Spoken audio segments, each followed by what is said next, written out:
Early Sunday morning, the Israeli Air Force carried out a massive preemptive strike, hitting Hezbollah rocket launchers as they were preparing for an attack on Israel's strategic infrastructure. The Israeli attack involved hundreds of warplanes, and instructions were immediately conveyed to the public via the Home Front command for everyone to be alert and stay close to a bomb shelter. Hezbollah launched hundreds of weapons into Israeli territory in response, as Iranian-backed militias in Iraq launched drones towards Haifa. In the Gaza Strip, the IDF continues to fight. 3 reservists were killed, 2 of them from an explosive device in Zaytun. Meanwhile, the negotiations over a deal to bring about a ceasefire and the release of the remaining hostages appears to be on the brink of collapse, as reports from Cairo indicate no progress. Let's dive into the details. I'm Yair Pinto, and this is your Boots on the Ground report about what is happening in Israel on the 323rd day of the war against Hamas, Hezbollah, Iran, and all of its terror proxies in Yemen, Iraq, and Syria.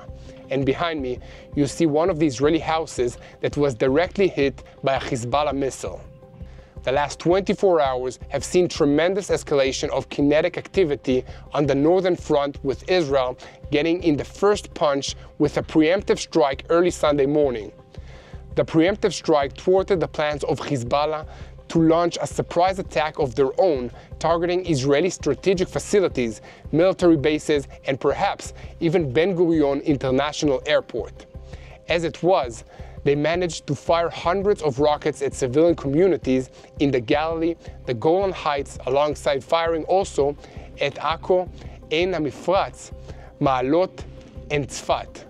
The IDF spokesman announced that approximately 100 fighter jets of the Air Force, under the direction of the Northern Command and the Intelligence Division, attacked and destroyed thousands of Hezbollah launch pads that were set up and planted in southern Lebanon. Most of them were directed towards the north and some towards the center of Israel. Many of these launchers were loaded with rockets and ready to fire. Anti-aircraft systems and stockpiles of Hezbollah's long-range missiles were also hit and destroyed. IDF intelligence had discovered that Hezbollah planned to launch a large barrage at Tel Aviv early Sunday morning. A Western intelligence source told the New York Times that the Israeli attack on these launchers had succeeded in destroying all of them, putting an end to the immediate threat and doing severe damage to Hezbollah's strategic arsenal. The preemptive attack was approved late Saturday night by Prime Minister Benjamin Netanyahu and Defense Minister Yoav Gallant, following discussions at the Kiryat IDF headquarters in Tel Aviv. IDF spokesman Rear Admiral Daniel Hagari made an unusual early morning statement on Sunday about the preemptive attack, warning that this is one of the first stages of a difficult campaign. Residents of the north are advised to stay close to their bomb shelters and otherwise be on high alert for the possibility of incoming rockets and UAVs. A short while ago, the IDF identified Hezbollah terrorist organization preparing to fire missiles, rockets towards Israeli territory. In a self-defense act to remove these threats, the IDF is striking terror targets in Lebanon from which Hezbollah was planning to launch their attacks on Israeli civilians.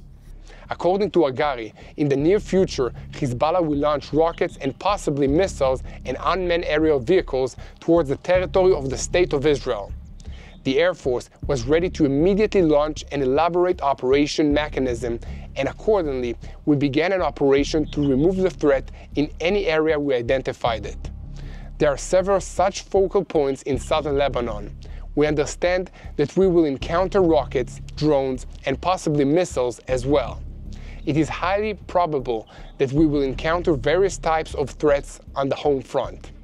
Israel will not tolerate Hezbollah's attacks on our civilians. We are operating in self-defense from Hezbollah and any other enemy that joins in their attacks against us. And we are ready to do everything we need to defend the people of Israel.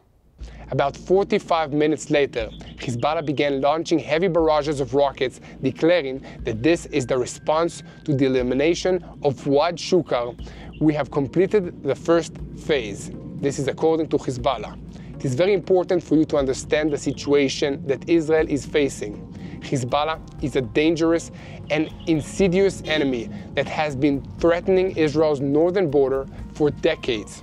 We fought a war with them in 2006, and as soon as it was over, both sides began to prepare for the next round. It took much longer to happen than anyone thought it would, but now it's here. Hezbollah has been making what can be called harassing attacks into the Galilee since October 8th of last year, but it can do much more. It has a vast arsenal of deadly weapons that it can fire into Israel, and in recent weeks, it has already begun to increase the tempo of its attacks on civilian communities. Israeli intelligence was not distracted by this, however, keeping a close eye on the threat of a massive attack. In the last 24 hours, preparations for such a massive attack were detected, and the plans to neutralize that threat were put into effect. Early Sunday morning, Israel's Defense Minister Yoav Gallant spoke with U.S. Defense Secretary Lloyd Austin and said that the two discussed the need to prevent regional escalation. According to the Defense Ministry statement, Gallant told Austin that we attacked Lebanon in a targeted manner in order to remove an immediate threat to the citizens of Israel. We are following what is happening in Beirut and are determined to use all the means at our disposal to protect our citizens. A senior Hezbollah security source recently said that Sheikh Hassan Nasrallah, the leader of Hezbollah, has three main objectives.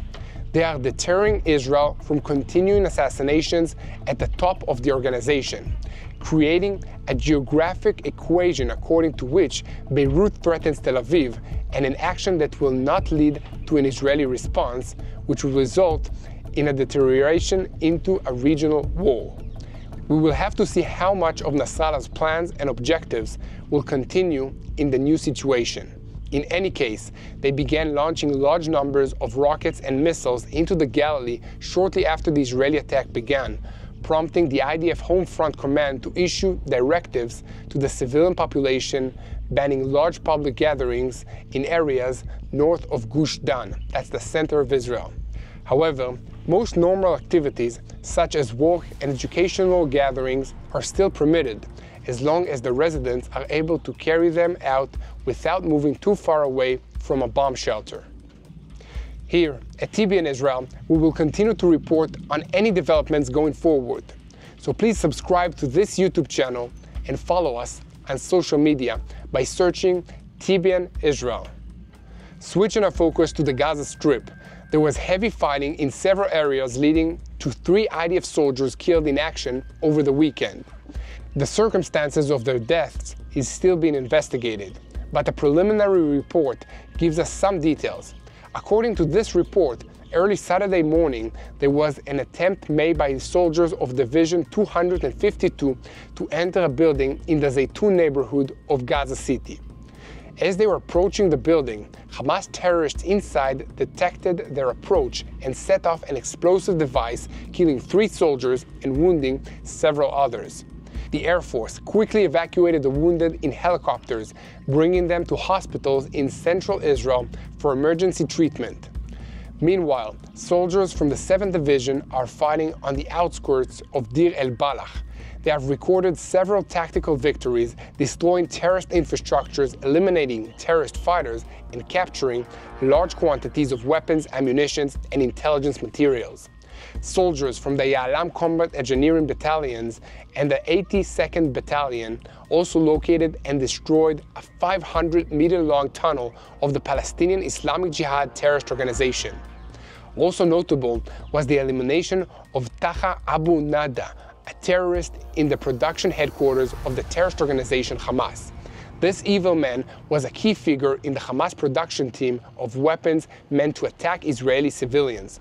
But he won't be doing that anymore. Elsewhere, the forces of Division 162 have eliminated dozens of terrorists in the past day in short-range battles and Air Force aircraft strikes in the Tel el-Sultan area of Rafah. In a joint strike by the Air Force and the forces of 98th Division, an Air Force aircraft attacked a number of terrorists who were operating near the forces and destroyed a munitions warehouse in the area. Here at TBN Israel, we will continue to report on any developments in this sector as well, in the Gaza Strip. So please keep spreading the truth by sharing our videos on YouTube, subscribing to this YouTube channel, and following us on social media. Take a minute and click the follow button to subscribe to this channel so that together we can share the truth. Switching our focus to the negotiations for a long-term ceasefire and hostage release deal, the meetings are scheduled to be held on Sunday in Cairo. Israel sent a negotiating team, while Hamas also sent a team, but said that the purpose of this team was to refuse to negotiate. This situation, bizarre even by the Middle Eastern standards, does not make us hopeful that these talks will bear any fruit. We will continue to update you on this topic as well, and we ask you to once again help us spread the truth by sharing our videos on YouTube and following us on social media. But more than that, please join us in prayer. This war is a spiritual war, and we need your help. So please pray for the IDF soldiers that are defending our country in the north, in the south, in the Gaza Strip, and in Judea and Samaria. Please pray for the citizens of Israel that are affected by these rockets flying over our heads every day. And the most important thing is to unite in prayer for the peace of Jerusalem.